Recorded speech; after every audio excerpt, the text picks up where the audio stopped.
Tonight, some are whining about censorship with a decision to finally remove Russian propaganda network RT from major cable providers and streaming services around the country. Now, I've been calling for this for almost a week now, and I'm relieved that big media companies are finally listening. Now, as those who watch this show regularly know, I tend to support allowing more speech, not less. I'm troubled when big tech companies suspend people for statements that are just offensive.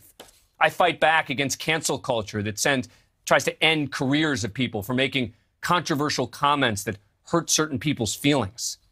But in this case, I believe private media platforms are 100% justified in exercising the power to say goodbye to a Russian propaganda network when an entity is providing state-mandated misinformation, when they're literally censoring real facts to ensure that outright lies and distortions are told.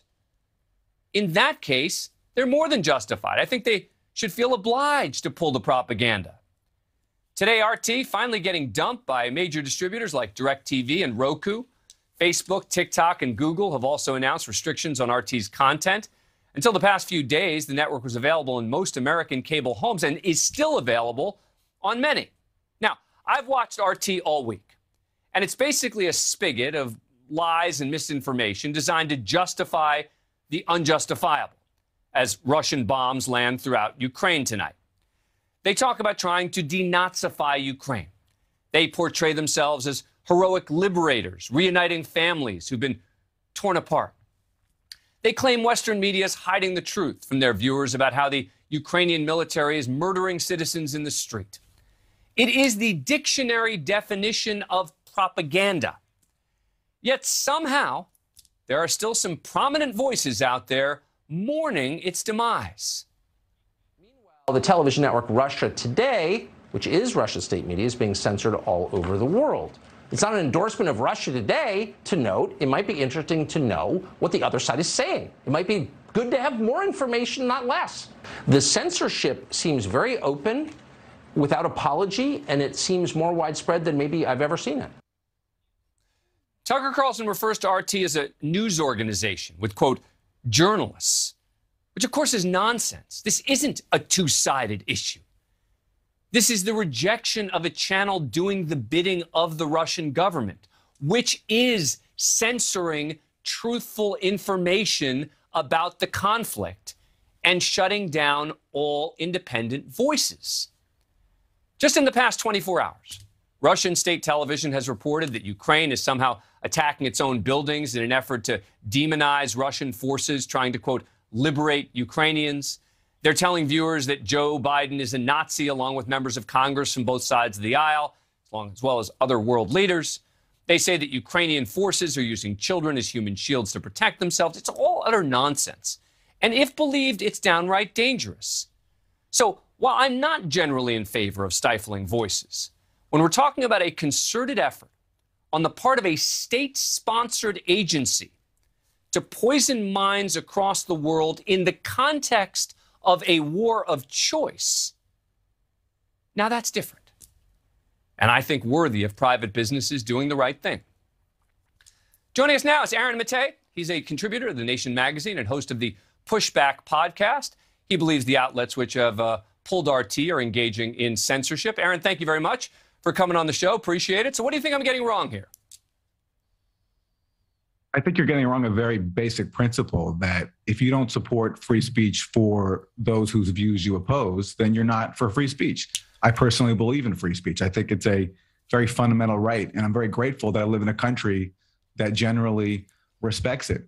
By your standards, that a station should be taken off the air for pushing pro-state misinformation, then every single news network in the U.S. that pushed the Iraq war lies, that pushed the lies that brought us into Libya, should be taken off the air. Every single Saudi Arabian television network that is justifying the genocide going on right now with U.S. support in Yemen should be taken off the air. Every single Israeli network that whitewashes the decades-long occupation of Palestinian land should be taken off of the air. Yeah. I don't want those networks taken off the air. I don't agree with what they might say, but the way to counter anything you disagree with is to oppose it. And by the way, on that front, I don't even accept your characterization of RT. I'm sure there's plenty of state Russian propaganda on RT as you described, but also I can think of voices of dissent like Afshin Ratanzi. He hosts a show called Going Underground. A few days ago, he had on a former Russian lawmaker, and he extensively challenged her on Russia's invasion of Ukraine. So your characterization that there's no dissent allowed on RT, I can tell you from personal experience, is false. Yeah.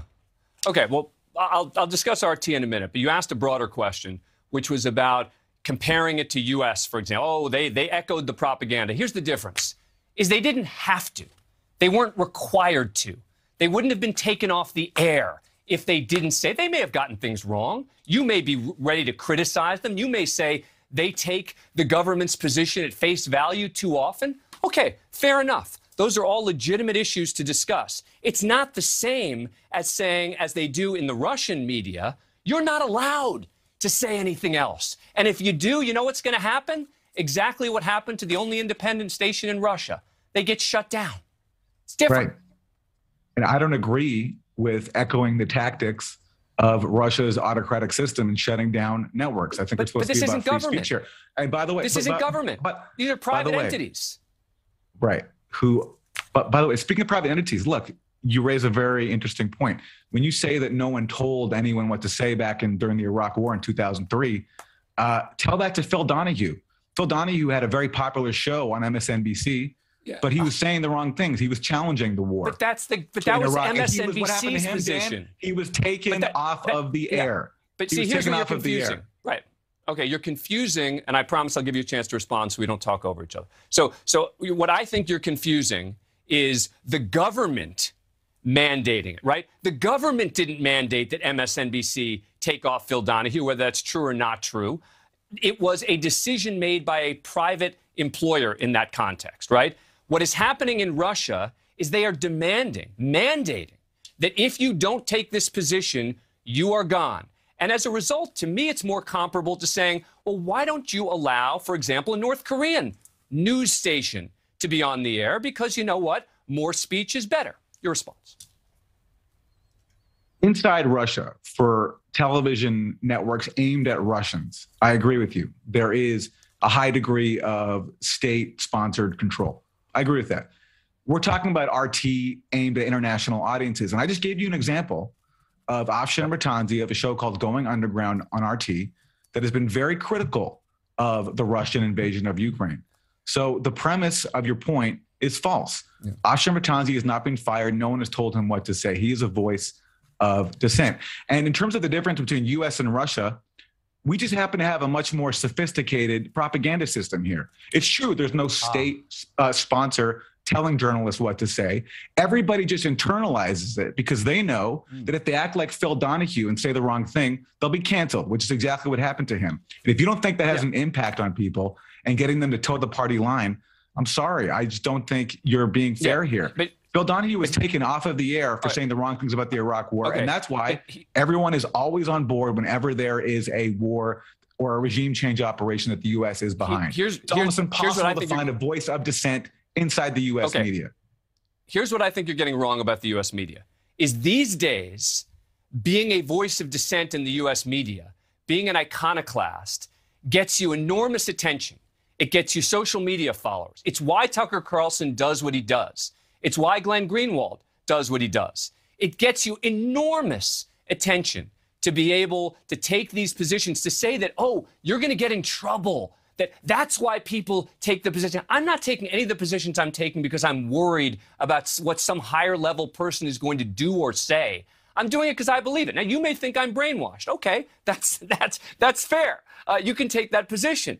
But there is no greater being informing us what we have to say. You get the final word.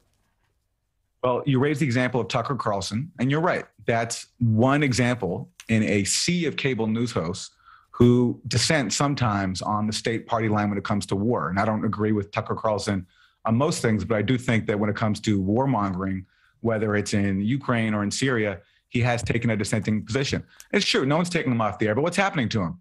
He's facing constant allegations of being a Russian asset, a traitor to Russia. He's been facing a very heavy campaign of people who want to take him off of the air. Now, they haven't succeeded because he's so popular and he's so profitable for Fox. But that's a rare exception. Everybody else in cable news, and this is why in MSNBC, when they have panels about the war in Ukraine, is there ever a dissenting voice like mine who points out actually that the U.S. has a major role in this crisis in backing a coup in Ukraine in 2014, pumping billions of dollars worth of weapons into the war that's broken out since, refusing to take NATO expansion off of the table, even though NATO expansion, I think, is suicidal for everybody, especially Ukrainians. You will not see a voice like that allowed on NBC News or CNN. And that tells me something. It tells me that, yes, we don't have state-mandated censorship. We have a much more sophisticated form of it. And I'm opposed to all censorship, whether it's the U.S. variety or the Russian variety. All right. Well, Aaron Maté, I will agree to disagree, but it's an important discussion. And I appreciate you coming on the show. Thanks a lot. Thank you for having me. Thank you. Thank you for watching. Click the red subscribe button below so you can get more of NewsNation's fact-driven, unbiased coverage.